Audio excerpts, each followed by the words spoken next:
মাত্র 60 থেকে 70 বছর একটা হায়াত আমাদের। এই স্বল্প সময়ের জন্য আমরা কি এমন কাজ করছি, শত শত কোটি টাকার মালিক হতে পারবো, কিন্তু আমার হায়াতটা যখন শেষ হয়ে যাচ্ছে তখন কিন্তু আমরা এই সমস্ত সম্পদও যদি আমরা উজাড় করে দিয়ে দিই, আমার জীবনে হায়াত বাড়াবার 1 সেকেন্ডের ক্ষমতা আমাদের নেই।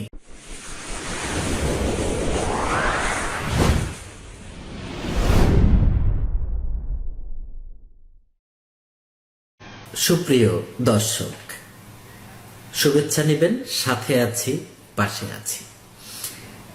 আজকের বিষয় সড়ক দুর্ঘটনা ও ছাত্রছাত্রীদের নিরাপদ সড়কের আন্দোলন। আমরা এই বিগত 2 মাসে কয়েকজন স্টুডেন্টকে গাড়ির চাপায় নিহত হতে দেখলাম। একটা রেশ না কাটতেই আরেকটি দুর্ঘটনা ঘটছে। দুর্ঘটনা তো দুর্ঘটনাই, কিন্তু এই দুর্ঘটনার পিছনে কি ঘটনা আছে সেটি যদি আমরা জানতে পারি তাহলে কিন্তু এটির মূলোৎপাটন করা সম্ভব হয়। প্রিয় বন্ধুরা, আমাদের দেশে অনেক নেতৃস্থানীয় মানুষ বলছেন যে একটি দুর্ঘটনা ঘটার পরে সেখানে বাসগুলোতে আগুন দেয়া হয়, ভাঙচুর করা হয়। এটি জাতীয় সম্পদের অপচয়। এই কথার সাথে আমি ব্যক্তিগতভাবে একদমই দ্বিমত পোষণ করি না, বরং এটি সমর্থন করি। কিন্তু আমার মনের মাঝে একজন সমাজকর্মী হিসাবে, একজন সচেতন নাগরিক হিসাবে একটি প্রশ্ন দেখা দেয়। সেটি হচ্ছে, যে ছাত্র বা ছাত্রীটি আগামী ভবিষ্যতে অনেক বড় কিছু হতে পারত, তার এই অকাল মৃত্যুর মধ্য দিয়ে সে কি আমরা একটি সম্পদকে নষ্ট করলাম না? তাহলে আমার যদি এই স্থবির সম্পদ বা এই বাস বা দোকানপাট ভাঙচুর করাটাকে আমরা জাতীয় সম্পদের অপচয় বলি, তাহলে ড্রাইভারের ফেলিওর, কন্ট্রাক্টর বা সুপারভাইজারের ধাক্কা মেরে ফেলে দিয়ে একটি সম্ভাবনাকে, একটা জীবনকে নষ্ট করে দেয়া, সেটি কি জাতীয় সম্পদের অপচয় নয়? এখন যদি ছাত্ররা প্রশ্ন তুলে যে জীবনের চেয়ে আবেগে পড়ে যে গাড়িটা পোড়ানো হলো সেটির মূল্য অনেক বেশি, তাহলে আমাদের জীবনের মূল্যটা কোথায়? আমি অবশ্য তাদের পক্ষেও বলবো, কারণ তাদের আবেগ আছে। আমাদের এই আবেগ ছিল বলেই 30 লক্ষ মানুষ জীবন দিয়ে এই দেশটাকে বঙ্গবন্ধুর ডাকে স্বাধীনতা অর্জিত হয়েছে। তা যদি না হতো, তখন আমাদের সম্পদ নষ্ট হয়েছে, তখন আমাদের ব্রিজ কালভার্ট উড়িয়ে দিয়েছে পাকিস্তানিরা, আমাদের লক্ষ লক্ষ মানুষের জীবন হরণ করেছে, লক্ষ লক্ষ মানুষের পঙ্গু করে দিয়েছে, মা বোনদের ইজ্জত নিয়েছে। এত কিছু ত্যাগ স্বীকার কেন করা হয়েছিল সে সময়? তাহলে তো পাকিস্তান সরকার তখন বলতে পারত যে জাতীয় সম্পদের অপচয় ঘটানো হচ্ছে, বাঙালিরা সেটা করছে, তাই তাদের উপরে আমরা স্টিম রোলার চালাবো না। আমাদের একটা লক্ষ্য ছিল, আমাদের একটা উদ্দেশ্য ছিল, আমরা স্বাধীনভাবে বাঁচতে চাই, অধিকার আদায় করতে চাই। তো এই যে প্রাণ এবং সম্পদ আমরা 71 সালে নির্যাতিত হয়ে জীবন উৎসর্গ করে দেশ স্বাধীন করার একটাই অর্থ ছিল যে আমরা একটি সুন্দর স্বপ্ন দেখি, সুন্দরভাবে স্বাধীনভাবে বাঁচব বলে। আজকে যদি পরিবহন মালিকরা সংঘবদ্ধ হয়ে তারা যদি তাদের অধিকার সংরক্ষণ করতে যে আমার বাচ্চার বুকের উপর দিয়ে গাড়ি উঠিয়ে দেয়, আর সেটি যদি বাবা হিসাবে, অভিভাবক হিসাবে কিংবা রাষ্ট্রের একজন সচেতন নাগরিক হিসেবে আমি সেটা দেখতে থাকি, তাহলে বোবা কান্নার শুনবার কেউ নেই, আমার আত্মহত্যা করা উচিত। কিন্তু না, আত্মহত্যাও তো আবার মহাপাপ। একটি জীবন, একটি সম্ভাবনা। যে মেয়েটি, যে ছেলেটি আজকে গাড়িতে সুপারভাইজার বা হেল্পার ধাক্কা দিয়ে ফেলে দিল, আরেকটি গাড়ি চাপা দিয়ে দিল, সেটি একটা চরম আবেগের জায়গায় শুধু নয়। একটি পরিবারে এখন তো 1-2টা সন্তান হয়, সেটাই যদি পথে রাস্তায় গাড়ির নিচে পড়ে মারা যায়, তাহলে এই পরিবারটা কোথায় গিয়ে দাঁড়াবে? এই পরিবারের কান্নাটার শব্দ কে শুনবে? আমাদের মাননীয় প্রধানমন্ত্রী খুব অনুরাগ এবং আবেগ অনুভূতি তার এই জনগণের প্রতি আছেন, সেজন্য তিনি শক্ত হাতে সবকিছু মোকাবেলা করেন। তার কাছে আমার একটি অনুরোধ, আপনার একটি জিনিস ভালো লেগেছে, একজন ছাত্র বলেছিলেন যে প্রধানমন্ত্রী বাসে ওঠেন না।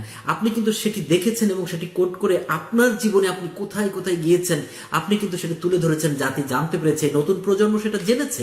কিন্তু আপনার কাছে প্রকৃত ঘটনা কি সবগুলোই পৌঁছে দেওয়া হয়?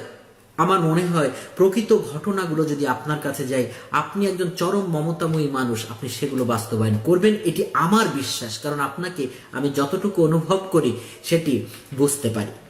কিন্তু আজকের এই ছাত্র ছাত্রী গাড়ির নিচে পড়ে মারা যাচ্ছে, যে এই ছেলেটিও অদূর ভবিষ্যতে এই দেশের একজন এমপি হতে পারত, একজন মন্ত্রী হতে পারত, কিংবা একজন ভালো আমলা হতে পারত, একজন বিজ্ঞানী হতে পারত, একজন চিকিৎসক কিংবা শিক্ষক হতে পারত। সেও এই জাতিকে অনেক কিছু দিতে পারত। একজন ডক্টর মোহাম্মদ শহীদুল্লাহ স্যার, তার কথা বলছি, একজন অধ্যাপক আব্দুল্লাহ আবু সাইদের কথা বলছি। ধরে নিন আজকের যে ছেলেটি মারা গেছে সেটি একদিন অধ্যাপক আব্দুল্লাহ আবু সাইদ স্যার হতেন, তাহলে আমরা কি এই অ্যাসেটটা কি হারালাম না? তাহলে কার জন্য?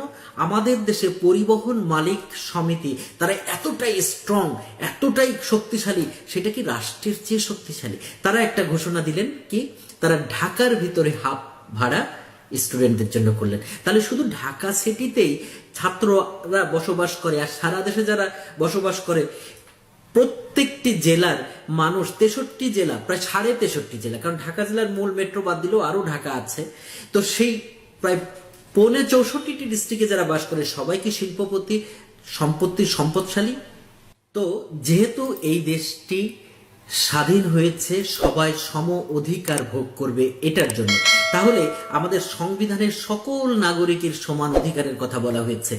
আমি যদি এখন বলি যে তাহলে ঢাকার স্টুডেন্টরা হাফ ভাড়ায় চলতে পারবে আর সারা দেশের সমস্ত জেলার স্টুডেন্টরা হাফ ভাড়ায় চলতে পারবে না, তাহলে সংবিধানে বর্ণিত সম অধিকার, মৌলিক অধিকার, সেটি কি ক্ষুণ্ণ হচ্ছে না? আমার কথায় কেউ ক্ষমা সুন্দর দৃষ্টিতে দেখবেন, কেউ মনক্ষুণ্ণ হবেন না। আমি এই কাউকে উস্কে দেওয়ার জন্য বলছি না, আবার কাউকে আমি খুব অন্ধের মতো সাপোর্টও করছি না।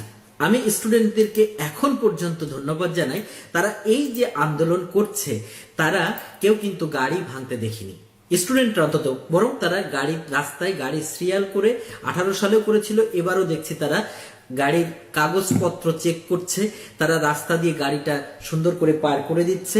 সব মিলিয়ে আমরা যেটা দেখতে পাচ্ছি যে তারা একটা সুশৃঙ্খল ভাবে রাষ্ট্রের কাজে সহযোগিতা করছে। তো তাদের একটা দাবি যেন সারা দেশের স্টুডেন্টদেরকে হাফ ভাড়ায় চলাচলের সুযোগ দেওয়া হয় এবং যত্রতত্র রাস্তায় চলতে গিয়ে যেন তাদের জীবন নাশ না হয়। আজকে আমি একটু বিনয়ের সাথে বলবো, যিনি আমাদের আজকে এই পরিবহন মালিক সমিতির সভাপতি, তার তো অসংখ্য গাড়ি আছে, আমি শুনেছি 250 গাড়ির মালিক তিনি। তো তার কাছে একটা অনুরোধ, তার সন্তানটি হয়তো পাবলিক ট্রান্সপোর্টে চড়েন না, কিন্তু সে প্রাইভেট গাড়িতে যাচ্ছেন স্কুলে, তার হাফ ভাড়ারও দরকার নাই, তার নিরাপত্তাও আছে, কিন্তু একটা দ্রুতগামী বাস যেটা আপনি আবার মালিক, আপনার ড্রাইভার এবং হেল্পারকে আপনি নিয়ন্ত্রণ করতে পারছেন না, আপনার ছেলে কিংবা আপনার ওয়াইফ, আপনার মেয়ে, আমি মাননীয় সভাপতি পরিবহন শ্রমিক মালিকের উদ্দেশ্য করেই বলছি যে আপনার ওই গাড়িতে কিন্তু লেখা থাকে না যে এটি পরিবহন শ্রমিক মালিক সমিতির সভাপতির সন্তান বা ওয়াইফ রাস্তা দিয়ে যাচ্ছে, কাজে এই গাড়িতে যেন ধাক্কা না লাগে, সেটা তো লেখা থাকে না, তাই না? তো আপনারই বেপরোয়া একটি বাস চালক আপনার স্ত্রী সন্তানের উপরে আল্লাহ না করে উঠিয়ে দিল গাড়িটি, আপনি তখন কি সহ্য করতে পারবেন? দুর্ঘটনা কখন কার কিভাবে আসে সেটি বলে কয়ে আসে না। কাজেই আপনাদের কাছে আমার বিনীত অনুরোধ, আমাদের সন্তানরা যেন অকালে ঝরে না যায়, আমাদের সন্তানরা যেন অসময়ে ঝরে না যায়। আমাদের এক একটি প্রাণের মূল্য অনেক বেশি। স্বয়ং মহান আল্লাহ রাব্বুল আলামিন বলেছেন, তোমরা তোমার ভাইয়ের সাথে যে অন্যায় করেছো সেই অন্যায়ের ক্ষমা যদি তোমার ভাই না করেন, আমি আল্লাহ সেটা ক্ষমা করব না। অর্থাৎ যার কাছে অন্যায় করা হচ্ছে তার কাছ থেকে তোমাকে ক্ষমা নিতে হবে। অর্থাৎ এই কথার মধ্যে দিয়ে মানুষের জীবনকে মূল্যবান এবং সম্মানিত সেটি স্বয়ং আল্লাহ রাব্বুল আলামিনই আমাদের সেটা দেখিয়ে দিয়েছেন। কাজে আমরা আমাদের জীবনে মাত্র 70 থেকে 60 থেকে 70 বছর একটা হায়াত, আমাদের এই স্বল্প সময়ের জন্য আমরা কি এমন কাজ করছি, শত শত কোটি টাকার মালিক হতে পারবো, কিন্তু আমার হায়াতটা যখন শেষ হয়ে যাচ্ছে তখন কিন্তু আমরা এই সমস্ত সম্পদও যদি আমরা উজাড় করে দিয়ে দিই, আমার জীবনে হায়াত বাড়াবার 1 সেকেন্ডের ক্ষমতা আমাদের নেই। আমরা সাম্প্রতিক সময় করোনায় একজন শিল্পপতি হাজার হাজার কোটি টাকার মালিক, তিনি বলেছিলেন, ডাক্তার তোমরা আমার সমস্ত সম্পদ নিয়ে নাও, কিন্তু আমাকে একটু সুস্থ করে দাও। পেরেছিলেন? পারেননি। মহান রব্বুল আলামিন তার হায়াত সে পর্যন্ত রেখেছিল। এই জন্য আমি রাষ্ট্রের যারা ক্ষমতায় আছেন, যারা বিরোধী আসনে আছেন, যারা বিভিন্ন পরিবহন শ্রমিক কল্যাণ সমিতিতে বিভিন্ন পদে আছেন, সাময়িক সময়ের জন্য পৃথিবীতে এমন কাজ করে যাবেন না যে কাজটি দীর্ঘমেয়াদে মানুষের কাছে যুগের পর যুগ, বছরের পর বছর সেটি অন্যায় অবিচারেই হয়ে যেতে থাকে। এটি যেন না হয়। বরং আসুন আমরা সবাই এমন কিছু নিয়ম শৃঙ্খলা প্রতিষ্ঠা করে দিই যেটা যুগের পর যুগ আমার অনুপস্থিতিতেও সেই কাজটি যেন অব্যাহত থাকে। আমার মা ফাউন্ডেশন আমরা করি, এখানে আমাদের স্লোগান হচ্ছে মায়ের মমতায় আমরা বলি আমরা মানবতামূলক মানবিক কাজ নিয়ে আমাদের যত কাজ, আমরা একটি মানবিক সমাজ গড়তে চাই, আমরা মূল্যবোধ নিয়ে কাজ করি। আর সেই জন্য সেই দায়িত্ব থেকে, পেশাদারিত্ব থেকেই আমার এই ভিডিও করা। হয়তো অনেকে বলবেন আপনি ভিডিও করছেন, কারো পক্ষে যেতে পারে, বিপক্ষে যেতে পারে, কিন্তু আমার ভাইরা যখন 71 সালে বুকের রক্ত দিয়েছিলেন, তারা জানতেন যে আর্মির হাতে তাদেরকে মৃত্যু হবে, পাকিস্তানিদের হাতে মৃত্যু হবে, জীবন যাবে, 30 লক্ষ মানুষের জীবন গেছে। তখন তারা তো হিসাব করে বলেনি, যুগের সাথে সময়ের সাথে যে কথাটি উপযুক্ত সেই কথাটি বলাই একজন মুক্তিযোদ্ধার কাজ। এই সময়ে আমরা মনে করি সময়ের মুক্তিযোদ্ধা আমরা। এটার জন্য যদি কোনো অভিযোগ আসতেই পারে। আমরা মনে করি মানুষের জীবনের চেয়ে বড় কিছু নেই। আজকে যারা বিভিন্ন বড় বড় চেয়ারে আছেন, তারা কালকে চেয়ারে যখন থাকবেন না, তখন আপনার অবস্থাটা কি হতে পারে? আপনি ধনী মানুষ, কিন্তু আপনার অসংখ্য আত্মীয় স্বজন আছে যারা দরিদ্র, যারা এই বাসের হ্যান্ডেল ধরে তারা চলাফেরা করে, তাদের কথাটা আপনি ভাববেন না? আমার বিনীত অনুরোধ, আসুন সবাই মিলে একটু সহে রহে আমরা কাজগুলো করি। যে সহে সে রহে, যে রহে সে সহে।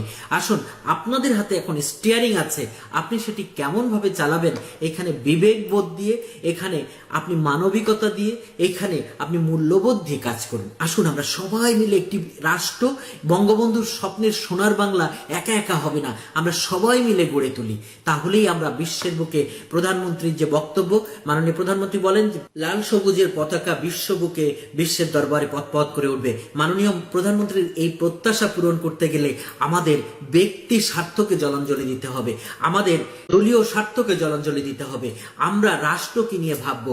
আজ যার সন্তানের বুকের উপর দিয়ে আপনি গাড়ি চালিয়ে দিচ্ছেন, সেটি আপনার কিংবা আমার যে কারণেই সন্তান হতে পারে। এই বিবেচনা বোধ নিয়ে আমাদের এগিয়ে আসা উচিত। একটি বাসে বিক্ষুব্ধ হয়ে, সংগুপ্ত হয়ে স্টুডেন্টরা আগুন ধরিয়ে দিচ্ছে বা সাধারণ জনগণ আগুন ধরিয়ে দিয়েছিল, সেইটা যদি হয়ে থাকে, মানুষ আবেগে পড়েই মুক্তিযুদ্ধ করেছিল, আবেগ না থাকলে হতো না। কাজেই যদি 2-4টে গাড়ি পুড়ে গেলে দায়িত্বশীল পর্যায় থেকে যদি বলা হয় এটি রাষ্ট্রের সম্পদ, কিন্তু যার প্রাণটা গেল, তার এই বাস কিংবা এই দোকানপাটের চেয়ে মানুষের জীবনের মূল্য কি কম? এই প্রশ্ন যদি আমাদের তরুণ সমাজ, আমাদের স্টুডেন্টরা তুলে, সেইখানে অভিভাবক হিসাবে আমরা জবাব দেব কি? আমরা কি জবাব দিতে পারি না। কাজেই আমাদের এমন কিছু করা উচিত হবে না যে কাজটি আমাদেরকে প্রশ্নের মুখোমুখি ফেলে দেয়। সরকার একটা ব্যবস্থা করছেন ডোপ টেস্টের ব্যাপার। শুধু ডোপ টেস্ট ড্রাইভারের নয়, এখানে গাড়ি চালকের সঙ্গে সঙ্গে ওই গাড়িতে সুপারভাইজার এবং হেল্পার যারা থাকে তাদেরকে করতে হবে। মালিক, পরিবহন মালিকরা মনে করেন গাড়ি দিয়ে দিয়েছি, সকাল 7টা থেকে রাত 1টা পর্যন্ত, 2টা পর্যন্ত তারা ডিউটি করছে। তারাও কিন্তু মানুষ, তাদের রক্তচাপ, প্রেশার সবকিছু বাড়তে পারে। একটা সময় মানুষকে ধাক্কা মেরে ফেলে দেওয়াটা তার কাছে স্বাভাবিক মনে হতে পারে। সেই জন্য 8 ঘন্টা পর পর আপনার স্টাফদেরকে চেঞ্জ করুন। একটাও দুর্ঘটনা ঘটা থেকে আমরা কিন্তু রোধ করতে পারবো। কারণ মানুষের এই যে প্রেশার, এই প্রেশারগুলো যখন কমে যাবে, আমি একটা ড্রাইভারকে দিয়ে, একটা হেল্পারকে দিয়ে আমি 24 ঘন্টার মধ্যে 16 ঘন্টা 18 ঘন্টা ডিউটি করালে সেখানে দুর্ঘটনা ঘটতেই পারে। কাজে তাদের দিক থেকে আমরা শিফটিং ডিউটি কিন্তু করাতে পারি। কাজে বিবেচনা বোধ, বুয়েটের টিচাররা এগুলো নিয়ে অনেক পরিসংখ্যান, অনেক গবেষণা উপস্থাপন করেছেন।